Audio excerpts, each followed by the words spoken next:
Bonjour à tous, merci d'être présents pour cette dernière session de la journée. Voilà, la concurrence était rude sur ce créneau, merci d'être là. Aujourd'hui, on va parler d'un sujet super cool, enfin de plusieurs sujets super cool. On va parler de Kubernetes, de Terraform, on va parler d'Azure DevOps pour les aspects CI/CD. Je m'appelle Thomas Ranou, je suis Cloud Solution Architect. Et voilà, je suis content d'être avec vous pour cette session. Sur Twitter, vous pouvez me suivre @Thomas et pour des articles majoritairement sur Azure Kubernetes Services, je vous ai mis également mon DevTool. Alors, on va commencer par quelques slides avant de passer à la démo. Il y aura une grande partie démo dans cette session, mais avant, on va quand même passer en revue quelques slides très rapidement, histoire d'avoir les bases. Je ne vous fais pas l'affront de vous représenter Docker, qui permet d'exécuter facilement des applications conteneurisées.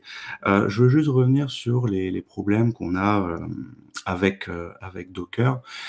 C'est que lorsque l'on doit gérer des applications, quel que soit l'environnement d'exécution, eh bien, on va avoir des difficultés assez rapidement pour gérer les montées de version et le cycle de vie de nos conteneurs.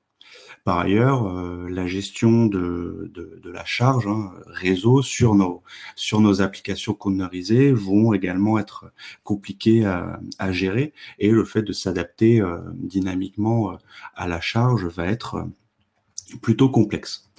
Par ailleurs, lorsqu'on se retrouve à gérer une grande quantité de conteneurs, si on a beaucoup d'applications, voilà, le gérer à la main, ça va également être assez complexe. Du coup, pour ça, eh bien, Google a développé un outil qui s'appelle Kubernetes, qui permet donc d'automatiser le déploiement de nos applications conteneurisées, leur déploiement, leur réplication, afin de garantir une haute disponibilité de notre service. Il va être également capable de détecter un problème sur un conteneur, pour éventuellement killer le conteneur pour en relancer un autre à côté automatiquement. Kubernetes, ça fonctionne avec un mécanisme de description en fait d'un état attendu, où on spécifie un certain nombre de choses, l'image Docker que je veux déployer, le nombre de réplicas, comment je veux exposer mon service. Et tout le travail de Kubernetes, ça va être en fait de tenter de répondre à cette injonction que je lui fais, à cet état que je veux atteindre. Et on verra en exemple tout à l'heure comment ça se présente. Alors, Azure Kubernetes Services, c'est le service managé Kubernetes dans Azure. Il nous permet d'avoir à disposition d'une façon très simple un cluster Kubernetes sans avoir toute la complexité de déploiement de ce cluster dans Azure. Donc pour ça, c'est hyper intéressant d'avoir recours à ce genre d'offres managées proposées par les différents cloud providers. Il nous permet également de gérer facilement les mises à jour de Kubernetes, les montées de version. Et il nous promet une scalabilité à grande échelle, puisqu'on est dans un environnement cloud. Normalement, si on a besoin de beaucoup de puissance de calcul, on ne va pas être limité comme sur une infrastructure on-premise, où je vais devoir provisionner de nouveaux serveurs, de nouveaux CPU, plus de RAM. Là, dans un environnement cloud, je n'ai pas à me soucier de ce genre de problématique. Par ailleurs, avec AKS, ce qui est intéressant, c'est qu'on peut s'intégrer facilement avec d'autres briques Azure, comme Azure Monitor, Azure Active Directory pour avoir un annuaire LDAP, le Security Center pour les aspects de sécurité de notre cluster et de nos images Docker, et un service qui s'appelle Container Registry pour le stockage de nos images Docker, que l'on va utiliser justement dans la démo. L'architecture d'un cluster Kubernetes, ça se présente de cette façon. On a un master et des nodes. Ce sont les principaux composants. Les nodes, ce sont des machines virtuelles que l'on va déployer dans Azure. Et je vous parlais tout à l'heure de services managés. Eh bien, en fait, ce qui est managé par Azure, c'est ce master, justement. Donc, tout le déploiement de cette brique avec les différents composants du master, l'API server, le controller manager, etc. Tout ça, c'est géré par Microsoft et c'est Azure qui me garantit une haute disponibilité de ce composant. En revanche, tout ce qui se trouve au niveau des nodes, donc ce sont les VM qui vont héberger mes conteneurs Docker, eh bien là, pour le coup, c'est à moi de les gérer. Donc, je vais avoir à gérer le déploiement de mes pods et la scalabilité de mes nodes, par exemple, pour répondre à un pic de charge. Aujourd'hui, on va également parler de Terraform, qui est un outil de description et d'automatisation d'infrastructures.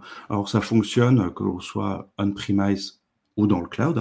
Ça fonctionne au moyen de providers qui permet de spécifier un environnement d'exécution, que ce soit Azure, AWS, GCP ou même targeter du VMware, par exemple. Et en fait, avec Terraform, ce que l'on va faire, c'est décrire notre infrastructure cible en termes de machines virtuelles, en termes de réseau, par exemple, ou en termes de cluster Kubernetes, là, pour ce qui nous intéresse aujourd'hui. Et Terraform, ça fonctionne avec un langage commun qui s'appelle HCL. Et il y a une notion que je voudrais apporter très rapidement avec Terraform, c'est que on a souvent l'idée qu'avec Terraform, on peut écrire un seul script et targeter une plateforme ou une autre, et au final, le script que l'on va exécuter sera identique d'un cloud provider à un autre, par exemple. Bien, ça, ce n'est pas vrai. Lorsque vous développez un script Terraform, par exemple, pour Azure, vous ne pourrez pas le jouer tel quel sur AWS. Il faudra le modifier. Mais par contre, ce qui est intéressant avec Terraform, c'est que les concepts du langage que vous manipulez, que vous utilisez, sont les mêmes.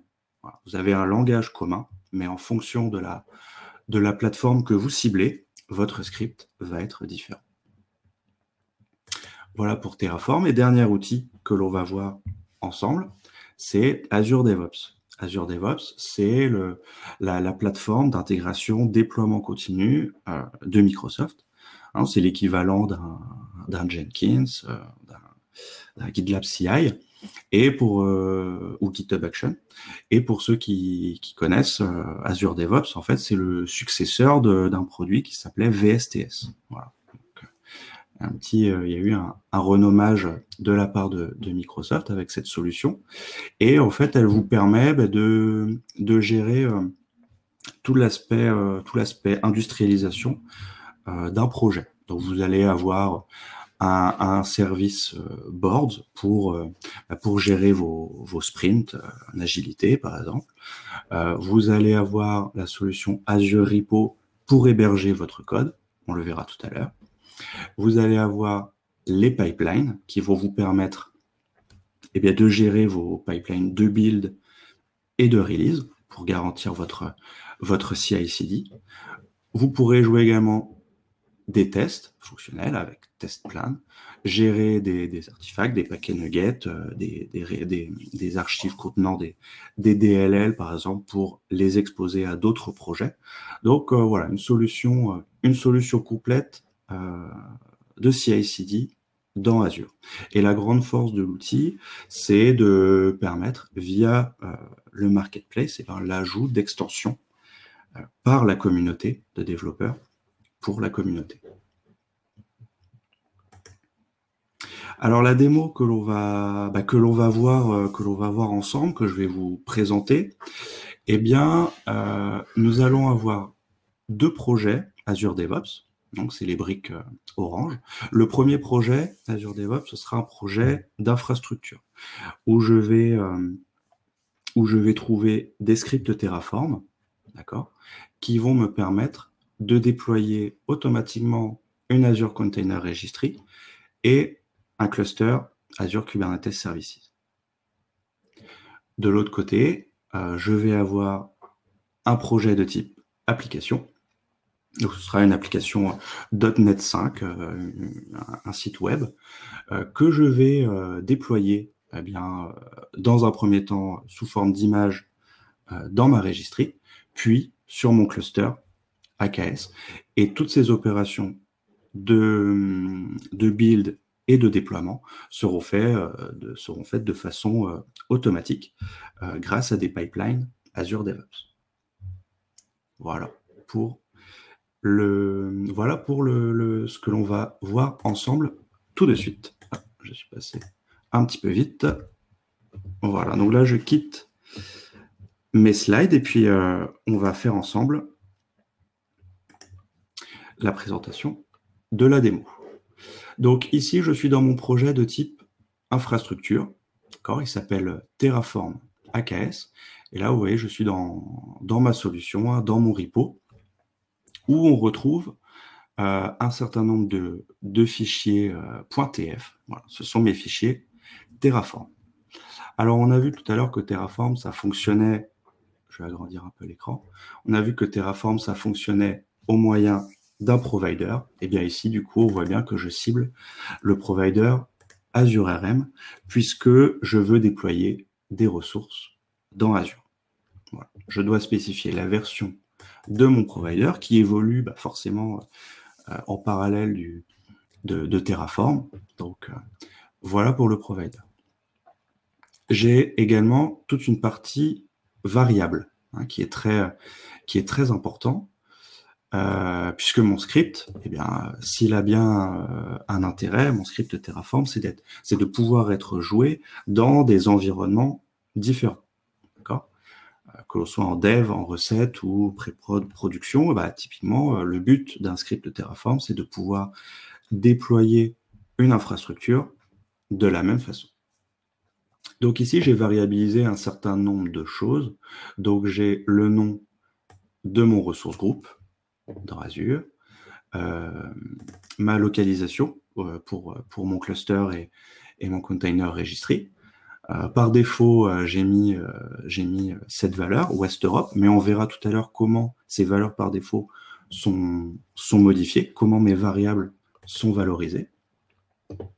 Ici, j'ai le nom de mon cluster, mon service principal pour pouvoir bien m'authentifier, entre guillemets, auprès de celui-ci, le nom de ma registry.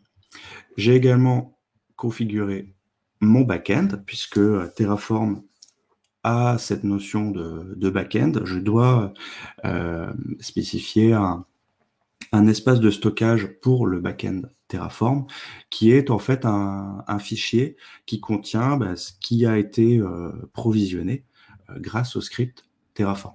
Ça permet que lorsque l'on joue le script une deuxième fois, eh bien en fait Terraform va faire un delta entre le contenu du back-end et ce que je veux actuellement déployer pour pouvoir appliquer des modifications. On verra tout à l'heure comment ça fonctionne. Donc ce back-end, eh bien je le déploie dans un storage account dans Azure, tout simplement. Donc ça, c'est la définition de mes variables. Pour le moment, elles ne sont pas affectées. Alors, l'affectation de mes variables, ça se fait dans un fichier tf-vars. Donc ici, on voit que, par exemple, si je prends le nom de mon cluster, je le valorise avec une valeur un peu étrange. J'ai mis de underscore, le nom de ma variable, et à nouveau de underscore. Et on verra en fait tout à l'heure que c'est mon pipeline, au moment de son exécution, qui va automatiquement modifier ce fichier pour y inclure les bonnes valeurs de variables. Voilà. Donc moi, je l'ai défini comme ça. On verra tout à l'heure comment il sera modifié. Le fichier output Terraform, c'est celui qui va me renvoyer un certain nombre d'informations à la fin de l'exécution de mon pipeline de déploiement. C'est bien de le renseigner également pour obtenir les certificats de connexion à votre cluster, par exemple.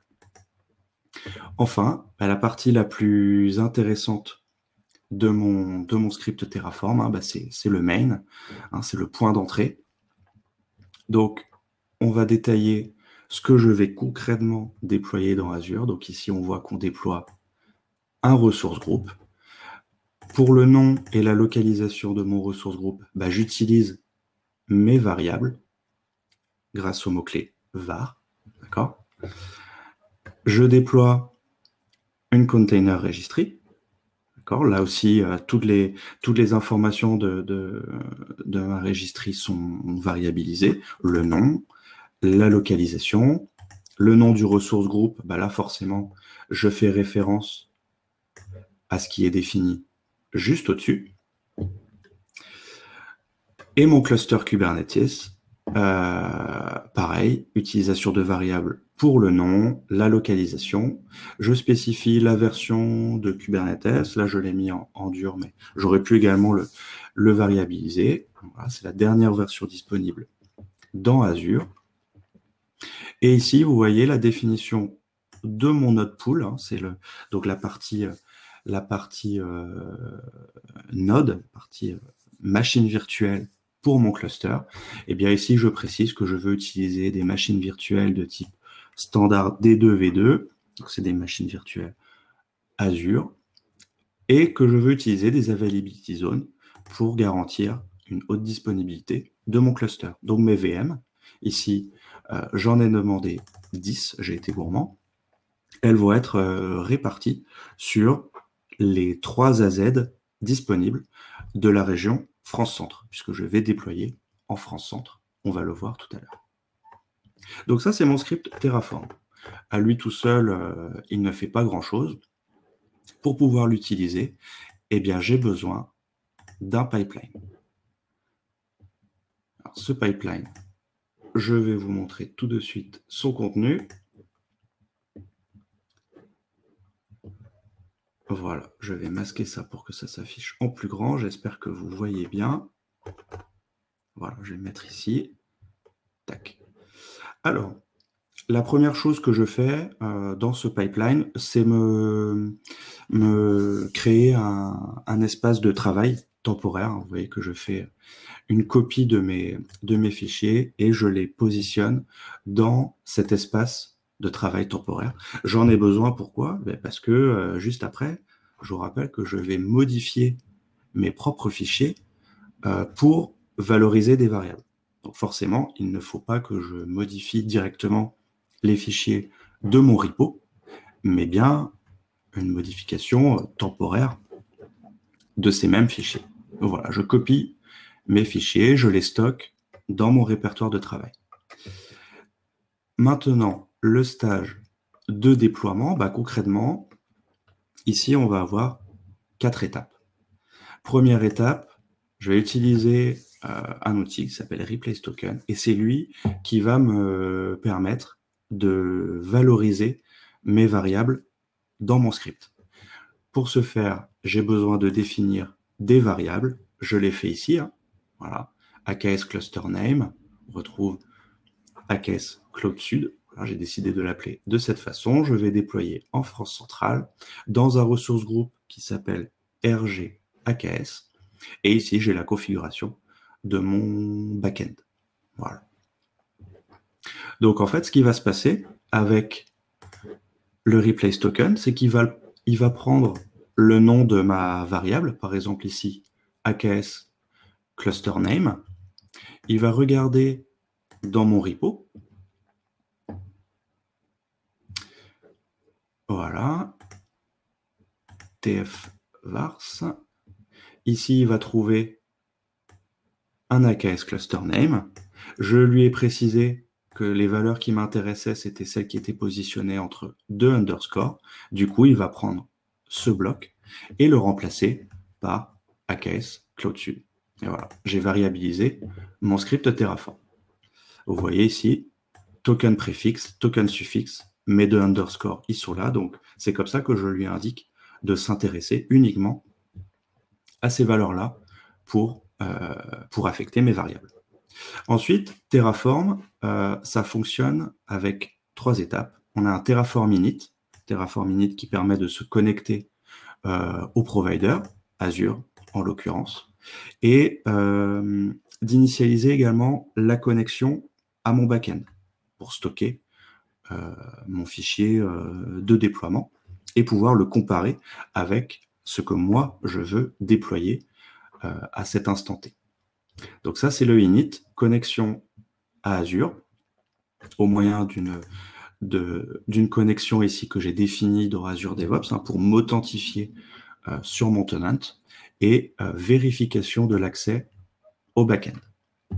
Ensuite, j'ai une étape qui s'appelle Terraform Plan qui va eh bien là justement me permettre d'analyser mon script Terraform et d'identifier les modifications, donc ajout de ressources, suppression de ressources ou modification de ressources qui doivent être opérées sur mon tenant Azure. Ça, c'est le Terraform Plan qui va le faire. On va voir tout à l'heure le résultat de cette opération.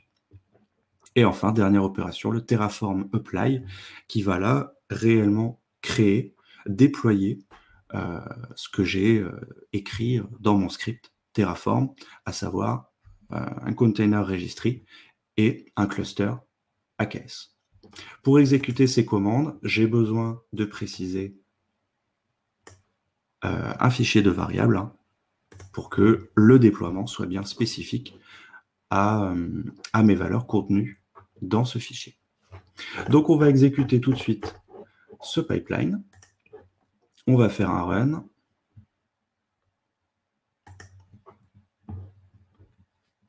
Et on va voir ce qui se passe.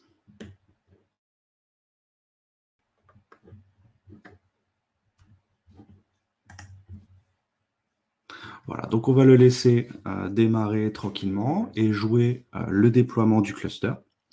Et pendant ce temps, eh bien, on va passer sur l'autre projet Azure DevOps, qui est mon projet applicatif. Alors lui, je n'en ai plus besoin. Voilà, il est là, mon projet applicatif. Donc c'est une application, comme je vous le disais, .NET 5, d'accord, dernière version du framework .NET, et c'est un site web tout à fait classique. Il n'y a pas de particularité à ce niveau-là. Alors, le déploiement d'une application dans Kubernetes, ça fonctionne, on peut utiliser des fichiers YAML pour définir justement l'état attendu que l'on veut obtenir de Kubernetes. Alors pour ça, moi j'ai défini deux fichiers YAML. J'ai un premier fichier, deployment, où vous voyez, je vais préciser que je veux déployer une application que j'ai nommée application Netcore, et je veux 5 réplicas de mon application. Mon application, l'image va être extraite depuis une container registry, dans lequel je trouverai une image repository et un tag spécifique. Alors vous voyez que là aussi, ces informations sont un petit peu abstraites, parce qu'en fait, de la même manière que pour mon script de Terraform, elles sont variabilisées. Et on verra tout à l'heure à l'exécution comment ces valeurs sont concrètement renseignées. Mon application, je vais lui affecter des ressources. Donc au niveau CPU, je lui affecte par défaut un quart de vCPU, et au maximum, elle pourra utiliser un demi vCPU. Voilà. La notation ici 250, voilà, c'est parce que un vCPU dans son ensemble, c'est 1000 M, 1000 millicore, Et du coup, si je veux lui affecter moins, donc là en l'occurrence un quart de vCPU, je précise 250. Vu qu'on travaille dans un environnement Kubernetes, on a tout intérêt à affecter des ressources assez faibles à nos applications et de multiplier le nombre d'instances pour répartir la charge plutôt que d'avoir des applications déployées avec beaucoup de ressources. Donc ça, c'est mon deployment.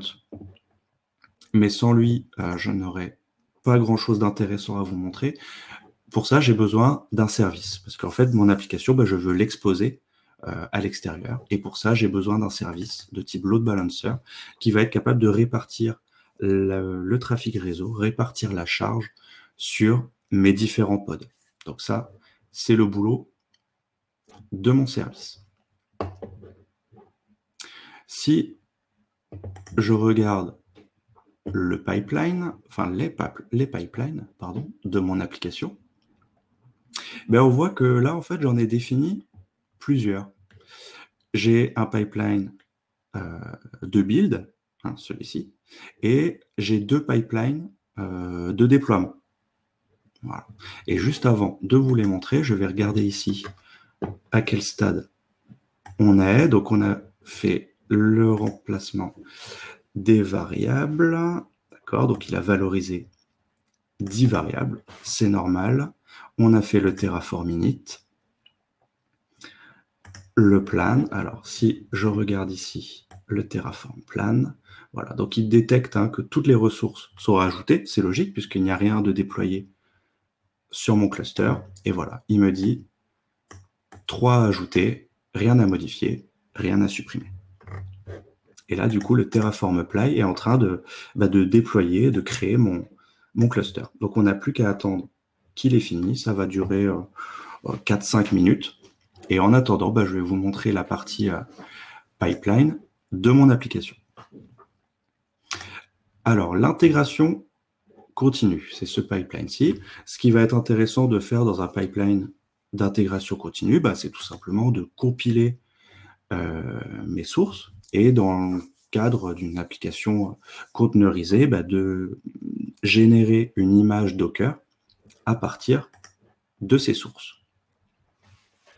Donc, pour ça, je vais avoir une tâche build and push où, en fait, je vais utiliser le Dockerfile de mon projet pour builder, pour compiler mon projet, en fait, et le déployer sur ma repository. Alors là aussi, vous voyez que j'utilise des variables qui sont définies ici. Voilà, j'ai ici une variable pour mon container registry, ACRDemo Cloud Sud, et le nom également de mon repository sur cette registry. Donc, lorsque mon application sera compilée, lorsque l'image Docker aura été générée, elle sera publiée sur cette registry. Pour ce faire, je vais avoir besoin d'établir une connexion entre Azure DevOps et mon container registry. C'est logique.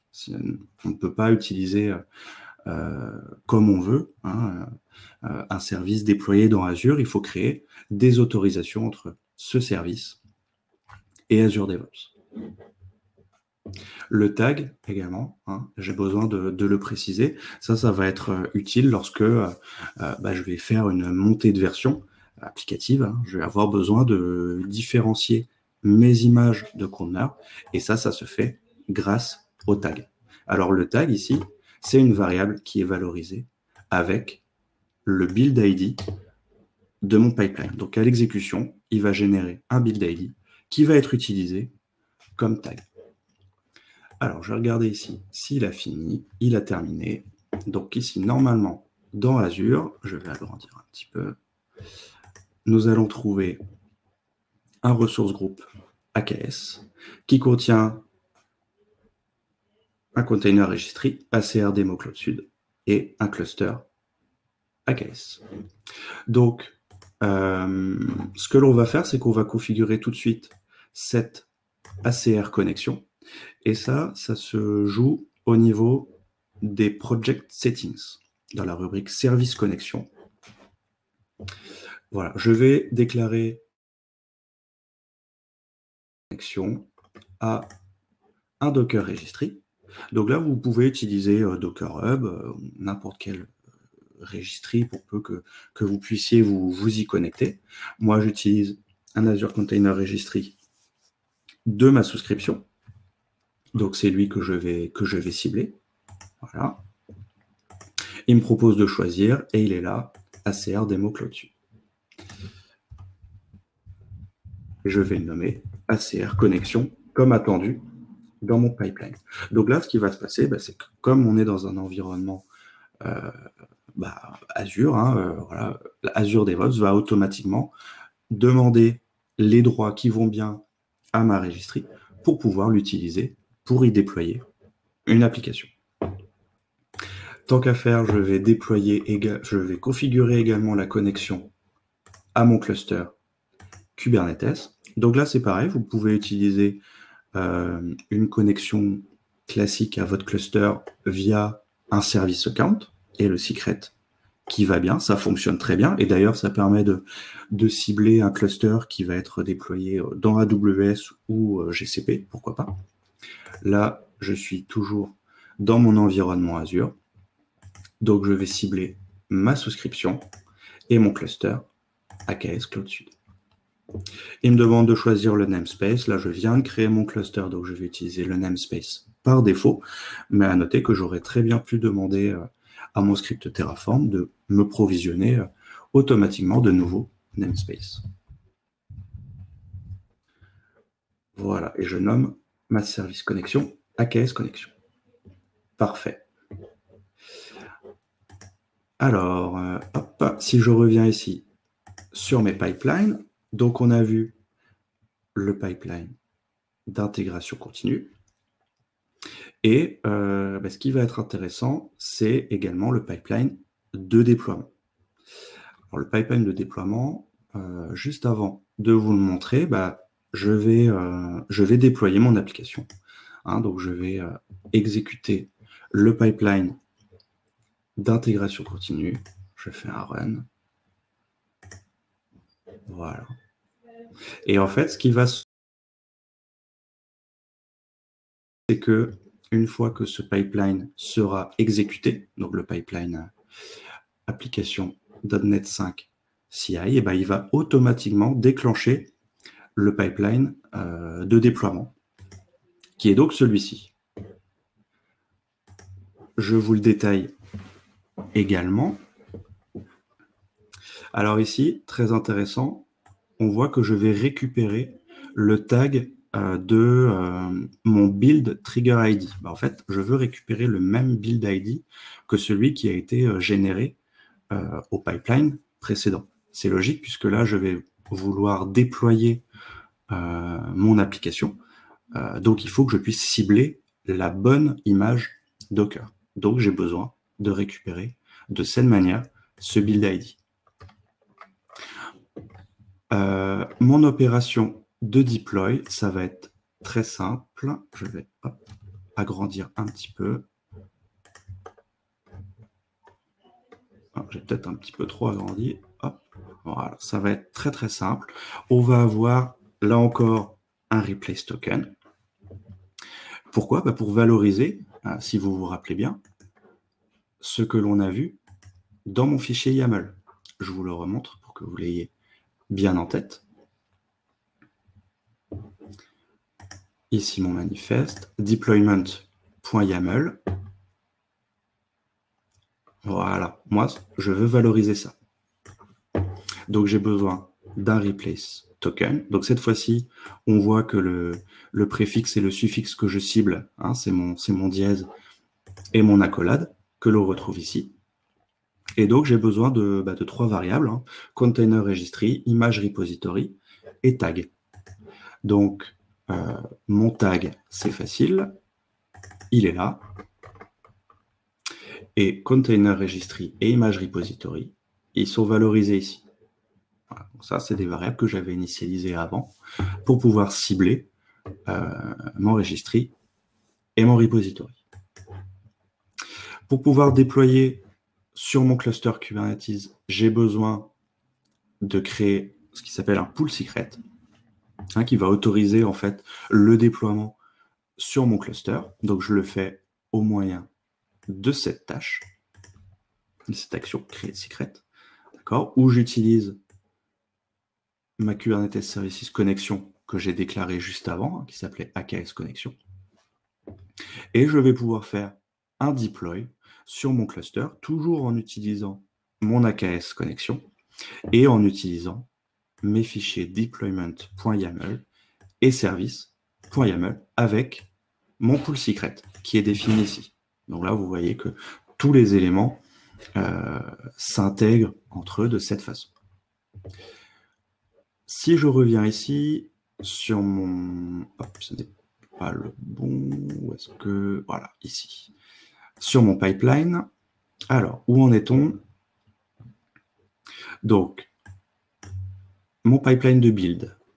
Normalement, il s'est déroulé il y a 4 minutes. On va regarder ce qui s'est passé.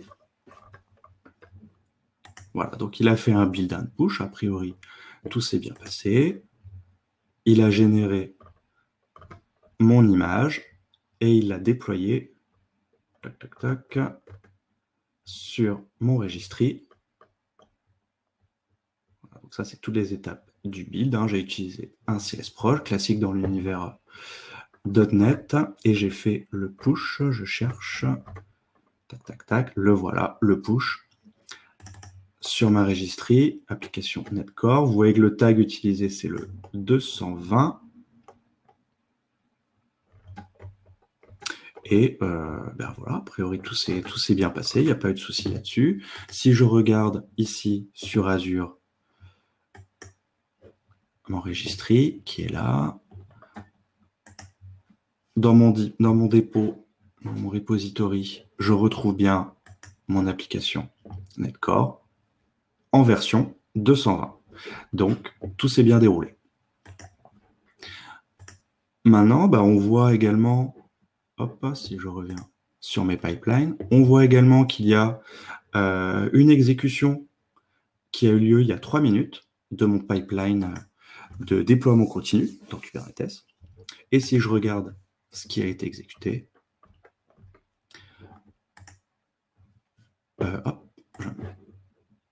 si je clique au bon endroit, ce sera mieux. Voilà, sur mon build, c'est juste la vérification de mon environnement et le deploy. Voilà, le replace token. Il a valorisé 3 variables logiques, le nom de mon registry, le nom de mon registry, le nom de mon repository et le tag.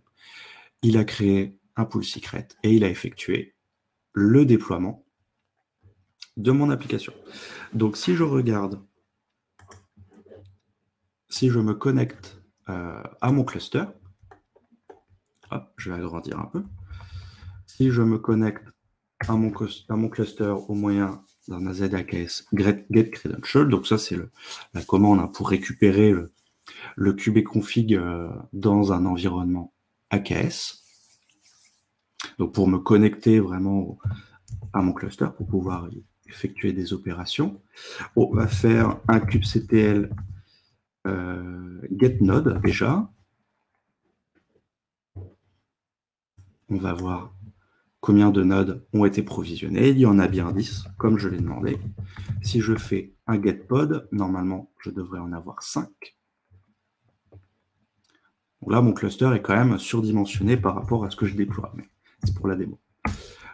Donc, j'ai mes pods, il n'y a pas de souci. Et si je fais un kubectl get services, je dois récupérer une IP qui va me permettre d'accéder à mon service.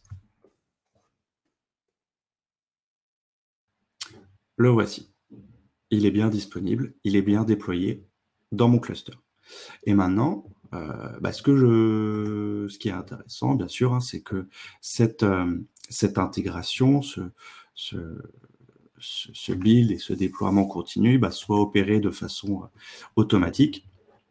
Donc là, on va imaginer que je suis sur mon poste et que j'effectue une petite modification de mon application, je vais rajouter la date, on est le 11 mars 2021,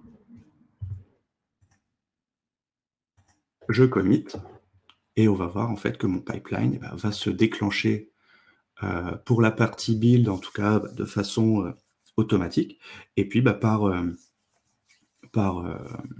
liaison, c'est également mon pipeline de déploiement qui va se déclencher si celui-ci s'est correctement déroulé. Donc là, il va redéployer une nouvelle image de mon application. On la verra dans ma registry. Et ensuite, déployer ce nouveau service sur mon cluster. Alors, ce qui est intéressant également, c'est au niveau du script Terraform. Hein. On a parlé du TF state tout à l'heure. Eh bien, ça a un intérêt certain, c'est que j'essaye de retrouver. Voilà, je suis sur le bon repo. Si je viens ici sur mon cluster, sur mon script Terraform, je vais le modifier également en live. Voilà, mon cluster, il est surdimensionné. J'ai 10 nœuds pour au final héberger une petite application. Donc j'ai trop de node pool. Je vais mettre plutôt j'ai un node pool trop gros, pardon, j'ai trop de nœuds. Je vais en demander que 5 plutôt que 10. Et en fait, on va voir que ce qui va se passer, c'est que Terraform va comprendre que mon cluster existe déjà et que la modification qu'il doit apporter par rapport à l'existant, eh bien, c'est de diminuer le nombre de nœuds et passer à 5.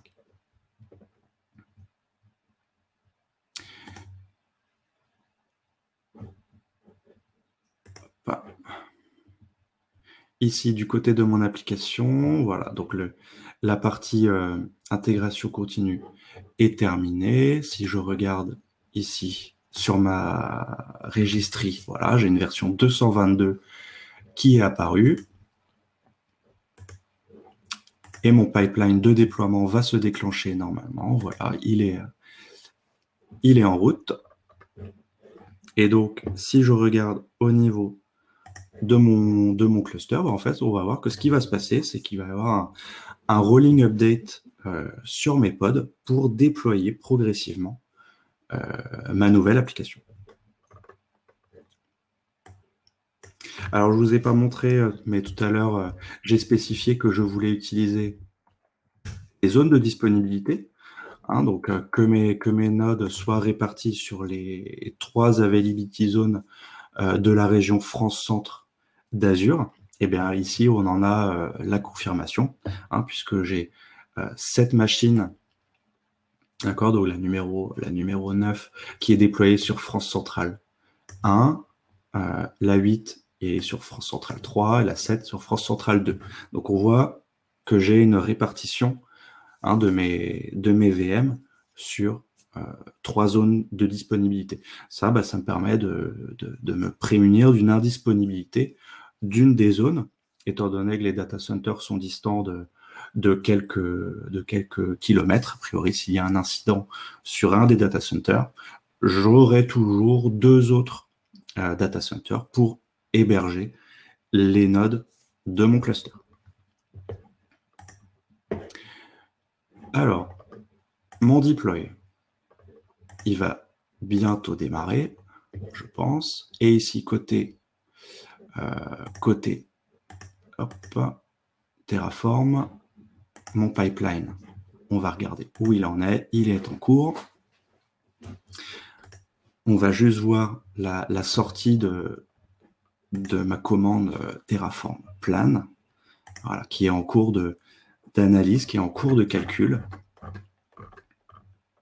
Voilà, donc ici, on voit plus le petit plus qu'on voyait tout à l'heure. On a plutôt ce tilde qui indique qu'il y a eu une modification. Hop, il a fini, justement. Si je reviens ici, voilà. Donc, il n'y a rien à modifier. Par contre, il y a une ressource à modifier. et c'est mon cluster AKS. Donc, le Terraform Apply est en cours, et lui, du coup, ce qu'il va faire, c'est qu'il va demander à Kubernetes de diminuer le nombre de nœuds de mon cluster. Ici, mon déploiement est toujours en cours. Enfin, il n'a pas commencé plutôt. Il attend un agent disponible pour le traiter. Alors pourquoi? Parce qu'on utilise, là j'utilise un Azure DevOps en mode cloud. Donc les agents qui tournent sont dans le cloud. Donc il faut parfois attendre un petit peu qu'il y ait un agent de disponible dans la configuration que j'ai demandé pour traiter mon opération de build. Alors du coup, je vais faire une petite précision par rapport à Kubernetes, qui est un outil incroyable, mais il faut bien avoir en tête que c'est un outil complexe à déployer et à manager. Donc, il faut vraiment avoir le besoin de cet outil. Hein, donc des applications qui peuvent être, qui seront intéressantes à héberger dans un cluster Kubernetes, c'est des applications qui vont fortement varier en termes de charge, en termes de trafic réseau, hein, ou avoir des pics d'activité à certains moments de la journée ou à certains moments de la semaine. C'est Pascal Martin qui parlait tout à l'heure du service M6 Replay, qui est fortement sollicité le soir et un peu moins en milieu de journée. Donc là, ça peut être intéressant d'avoir un cluster cube pour gérer cette élasticité au final au niveau de l'utilisation du service.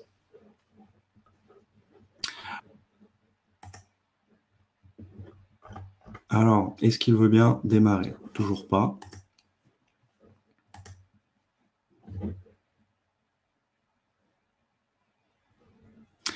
Et ici, côté Terraform Apply, pareil, il est toujours en train de modifier mon cluster. Donc, on va arrêter là-dessus puisque j'ai écoulé mon temps. Je vais répondre à des questions si vous en avez. Et puis, on va regarder, je l'espère, ce job se déclencher pour effectuer le déploiement de la nouvelle version de mon application, puisque là, pour le moment, rien n'a changé.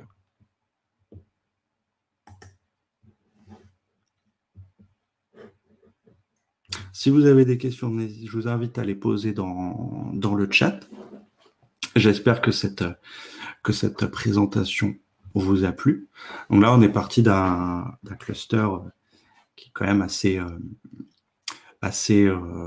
standard en termes de déploiement. On n'a pas utilisé de notions trop complexes liées à Terraform. On aurait pu imaginer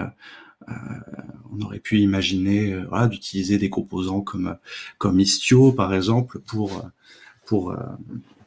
gérer la montée de version vers mes applications, hein, pour mettre en place facilement du Blue-Green Deployment ou un Canary Release. Là, on a déployé un cluster assez standard. Effectivement, le job va démarrer quand le Terraform Apply sera fini. Ouais, c'est bien possible. Still modifying. Parce que là, pour le moment, si je regarde, tac, si je fais un get node,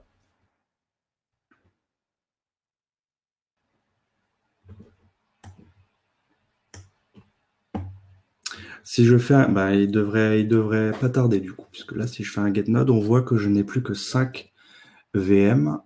Tac.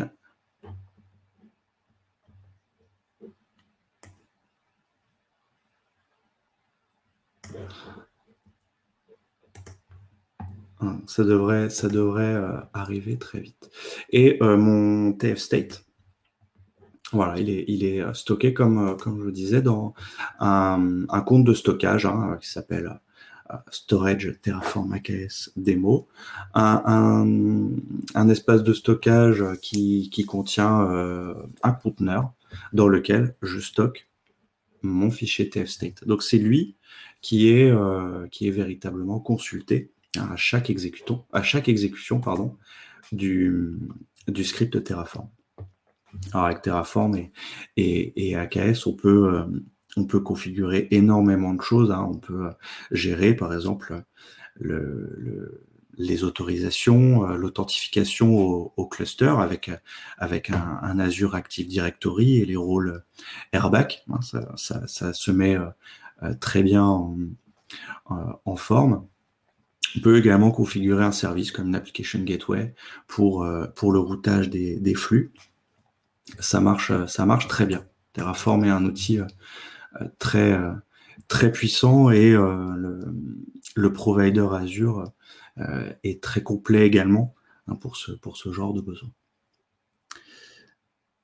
Quel avantage ont Argo CD ou Fleet versus ce type de pipeline?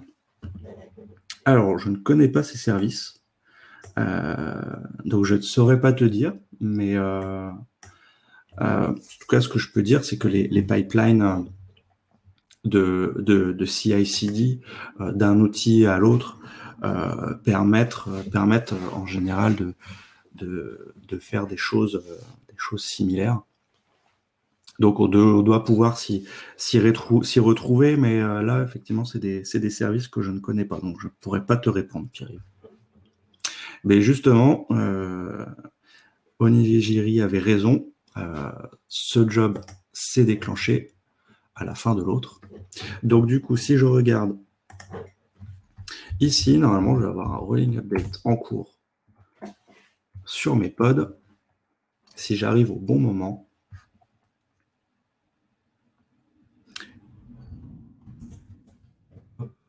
le deploy est en cours. Oui, peut-être qu'il a déjà fini. Bah oui, ok. Ils ont été déployés il y a 26 secondes, ces pods. Donc, j'ai pas vu le changement, mais ici, hop, si je rafraîchis mon site, voilà. On voit bien que j'ai la nouvelle version de mon application qui s'est déployée. Voilà. Donc, je reviens. J'ai coupé mon partage, je reviens avec vous. Voilà pour cette présentation. On a tout vu. Il me restait une slide. Pardon. Hop. Je vous la mets comme ceci. Voilà, donc n'hésitez pas à me faire un retour sur cette session. Pour ça, vous avez ce QR code. N'hésitez pas, moi, ça me permettra de m'améliorer aussi dans ce genre de présentation. Et n'hésitez pas à aller faire un tour sur mon Twitter.